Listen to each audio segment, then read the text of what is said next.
do-it-yourself sponge filter para sa ating mga tank. Ganda para sa mga tanks, panglinis, at the same time nagpo-provide ng oxygen para sa ating mga alagang isda at crayfish.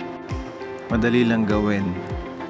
Gumamit lamang ng gunting, pinaglumaang soft drinks, pako at kandila.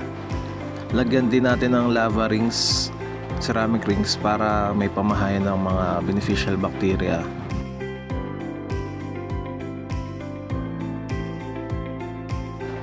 I-connect sa air hose. At wala, meron na tayong do-it-yourself sponge filter na maganda sa ating mga tanks.